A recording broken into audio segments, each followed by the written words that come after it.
Hi there, and welcome to my channel. If you would please hit the subscribe button on your way in, I would greatly appreciate it. And if you like what you see, hit the like. It's free and it helps get me out in that algorithm. Alright, let's get on to today's topic. So today, for Self-Care Sunday, I'm using these products. We have Aquaphor Advanced Therapy, Repair for Dry Skin, Restore Soft, Smooth, Healthy Looking Skin on Feet and Heels, Intensive Repairing Foot Mask, and I also have the hand masks that go along with them. And I picked out a kale, spinach, broccoli, and apple Green Reset Anti-Aging Raw Juice Mask by ESW Beauty. I'll tell you, the only reason why I picked them out is the Aquaphor. I recognize the brand. I've used their products before, haven't had any rashes or issues, and they were on sale 2 for $5 at Walgreens. And this kale, spinach, broccoli, apple mask just looked kind of neat. So I'm going to try this, and we're going to see if I wake up a new person. So while we are discussing our true crime of the day, I will be practicing some self-care, as we all should do at least a little bit every single day. So let me introduce you to our case and our victim. Our case is out of Australia, Sydney, Australia. And this July 4th was the 50th anniversary of this cold case. So that is why I decided to go over it. It's 4th of July, and it's also another milestone, which is the 50-year anniversary. Our victim in this case's name is Juanita Joan Nielson. She was an Australian newspaper publisher, an urban conservationist, an heiress, and she disappeared after attending a meeting at the Carousel Club, also known as Les Girls, in King's Cross in Sydney on July 4th, 1975. Her body has never been found. Nielson opposed urban development on Victoria Street, which is located in King's Cross, Sydney, initiated by property developer Frank Thiemann. She also opposed his development of the nearby suburb of LOLOLOL. Try to say that 5 times fast. It is generally believed that she was killed because of her conservationism, and there have been strong suspicions of involvement of organized crime and corrupt police. In the early 1980s, 2 men associated with King's Cross crime boss Abe Saffron were jailed for conspiracy to kidnap Nielson based on incidents leading up to her disappearance. A coronial inquest in November 1983 determined that Nielson had been killed, but did not identify how she died or who killed her. In 1994, a federal parliamentary committee raised concerns about the case, particularly the fact that the National Crime Authority was using Saffron's deputy and manager of the Carousel Club, James McCartney Anderson, as a protected informer, even though he was a suspect in the disappearance and in other criminal activity. So let me give you the backstory of Mrs. Nielson. She was born Juanita Joan Smith in New Lambton, New South Wales, to Neil Donovan Smith and Vilma Grace Smith. Her parents separated soon after her birth, and she was raised by her grandmother in Killara, Sydney. Her father, Neil, was an English-born heir to the Mark Foy's retail fortune via his parents, John Joseph Smith, who was chairman and managing director of Mark Foy's Limited, and his wife, Kathleen Sophia Foy. Kathleen was a sister of the founder, Mark Foy and Frances Foy. Nielson was educated at various schools, including Ravenswood School for Girls in Gordon. Prior to her publishing career, Juanita worked at Mark Foy's as a glove model from 1953 until she traveled overseas in 1959. In 1962, she married a Danish merchant seaman, Jorgen Fritz Nielsen, in Kobe, Japan. But the marriage ended in divorce in 1967. Nielsen returned to Sydney in 1965 after living abroad and ran a fashion boutique at Mark Foy's for about 5 years. In the early 1970s, Nielsen's father bought her a home at 202 Victoria Street in Sydney, in the locality of King's Cross, and a local newspaper called Now. Now let's move on to how this whole situation started. Frank William Thiemann an Austrian-Australian developer, formed property development firm Victoria Pointy Pty Limited and planned to redevelop the heritage precinct of Victoria Street, King's Cross. 3 45-story apartment buildings and a 15-story office block were planned, therefore necessitating the demolition of all existing buildings. The King's Cross community campaigned against the development and successfully lobbied the Builders Laborers Federation to impose a green ban on the site in 1972. Supported by the BLF, the residents of Victoria Street refused to leave their homes. Nielson used her newspaper to publish the issue. As a member of the Victoria Street Ratepayers Association, Nielson also lodged an objection to the development proposal with the local council. BLF leader and prominent Communist Party figure Jack Mundy described Nielson as an upper-class person who was initially disapproving of unionism, communism, and squatting, but became more sympathetic. In July 1973, King's Cross resident Arthur King was kidnapped by 2 unidentified men, who put him in the trunk of their car. King was driven to a motel outside the city and held for 3 days before being released near the Venus Room in King's Cross. King quit as the head of the Residents Action Group and immediately moved out of the area. Distrustful of police because of recent harassment, he did not tell the truth about his disappearance until 1977. There's evidence that King's Cross nightclub manager James McCartney, Jim Anderson, was involved with the kidnapping. Other residents on Victoria Street were regularly harassed by men who employed by Thiemann as he attempted to have them evicted from their homes. The men were led by Fred Cray, a former detective sergeant with the New South Wales Police. Cray was reputed to be involved in organized crime. He was suspected of murdering prostitute Shirley Briffman after she had accused him of corruption. King's Cross residents would move into each other's houses so that no house was left unattended. In 1973, when merchant seaman, jazz musician, and communist activist Jack Radnold Fowler, commonly known as Mick, returned from a period working at sea, he found his rented house boarded up. Repossessing his home, Fowler fought, and in 1976 lost a court battle to stay there. The strain of the struggle reputedly led to his early death, aged 51, in August 1979.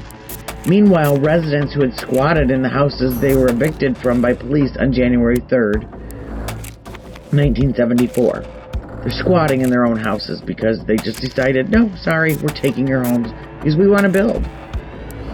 In 1974, Nielson stepped up her opposition to the development in her newspaper. The BFL's green ban was broken in late 1974 when the federal leadership of the BLF, bribed by developers, dismissed the leaders of the New South Wales branch. However, the green ban was continued by the Federated Engine Drivers and Firemen's Association. In addition, Nielson convinced the Water Board Union to impose their own green ban. In February 1975, Thiemann met with Nielson and tried to unsuccessfully change her mind about the development. By June 1975, interest charges on money borrowed by Thiemann's company were accruing at a rate of $16,800 a week. So they really don't like her right now because she is finding ways to go around their dishonesty and keep them from building on this land. So now he's not making money. He hasn't built his property yet. And he's now having to pay out almost $17,000 a week. And that's not going to make him happy.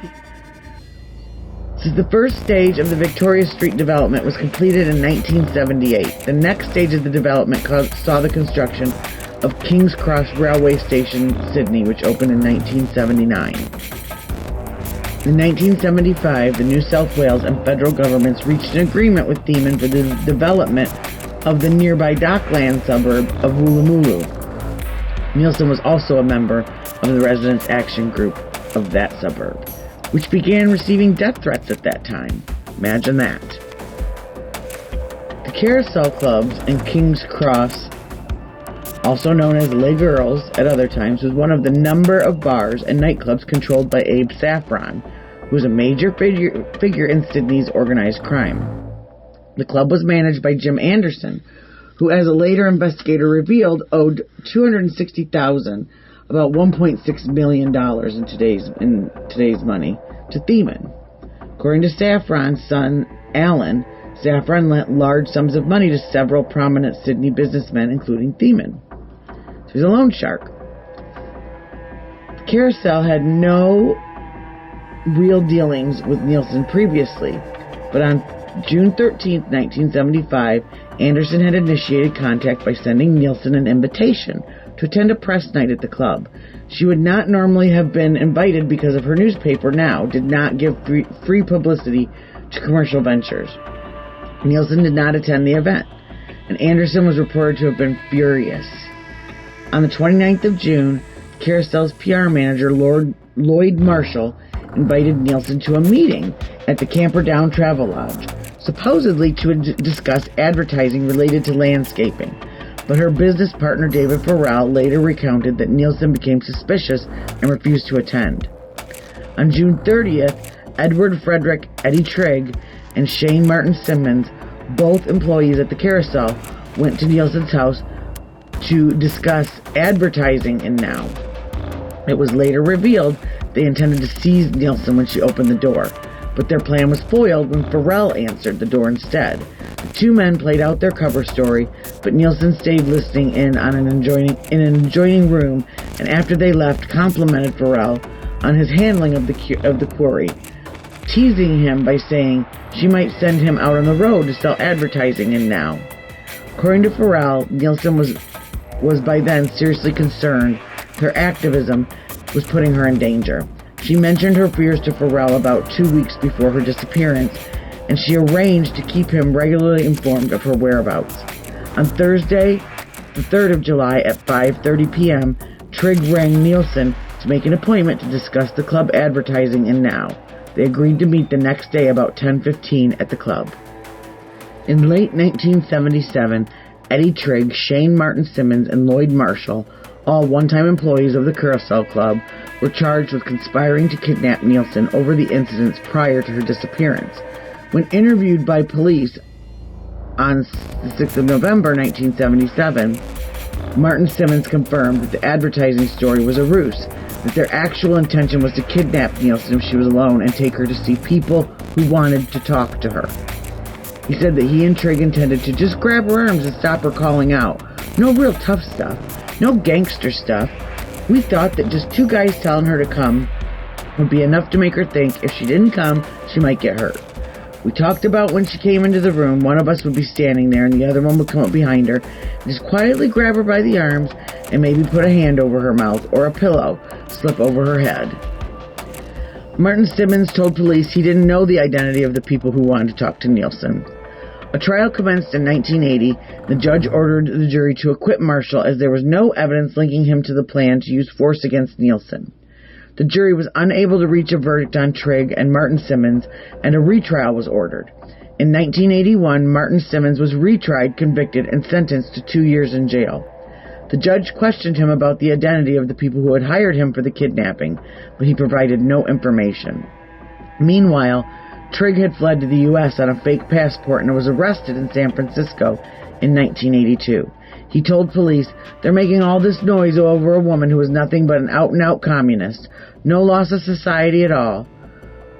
Extradited back to Australia, he pleaded guilty and in 1983 was imprisoned for 3 years. Links with the Thiemann family. Anderson agreed that he was an obvious suspect, but denied any involvement, directly or indirectly. The counsel assisting the inquest described him as a stranger to the truth. Anderson blamed former detective Fred Cray for Nielson's death, but by this time, Cray was dead. Counsel for the Nielson estate said that Trigg and Martin Simmons had to be involved in the disappearance, arguing that having two groups plotting against Nielson at the same time would be a very, very unbelievable coincidence. I don't know, though. I'm saying. They both had very big interests in these developments, and she was costing them money. Neither the coroner nor any counsel appearing at the inquest argued that there was enough evidence to make a case against any known person. The jury determined that Nielson had died on or shortly after the 4th of July, 1975, although there was not enough evidence to show how she died or who killed her. The jury found that there was evidence to show that the police inquiries were inhibited by an atmosphere of corruption, real or imagined, that existed at the time.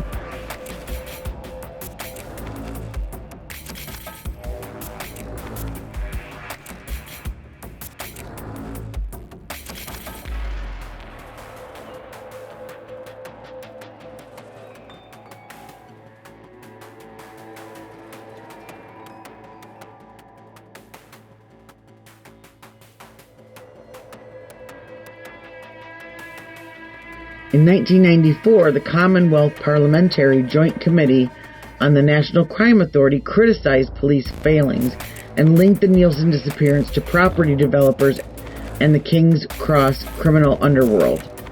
The committee questioned the National Crime Authority's use of Jim Anderson as a protected informer, as he was a suspect in the disappearance and other criminal activity. Subsequently, Marilyn King, the former girlfriend of Edward Trigg, told a journalist that Trigg had returned home on July 4, 1975, with blood on his clothes. A piece of paper in his pocket, supposedly a receipt signed by Nielson for advertising money paid by Trigg, also had blood on it. King said that Trigg threw out the shirt and the portion of the paper with the blood on it. King never gave testimony to the police or the coronial inquiry. In 2000, Loretta Crawford, receptionist at the Carousel Club, added to her story. She said she made a phone call to her boss, Jim Anderson, at his home in Vaucluse, told him that Nielsen had arrived at the club and that he was quite pleased by the news. She was adamant that Anderson was in his Vaucluse house, not in Surfers Paradise, Queensland, as he had always said. Oh, it gets better. Now, in 2004, ABC's The 730 Report broadcast a new interview with Crawford in which she claimed her previous testimony regarding Nielsen was false and had been concocted to protect Jim Anderson, but that his recent death meant she was now free to reveal the truth. Crawford's new claim was that Nielsen had indeed been killed in the basement of that club in the presence of Trigg and Martin Simmons, and that she had seen Nielsen's body on the floor, bearing a single small gunshot wound.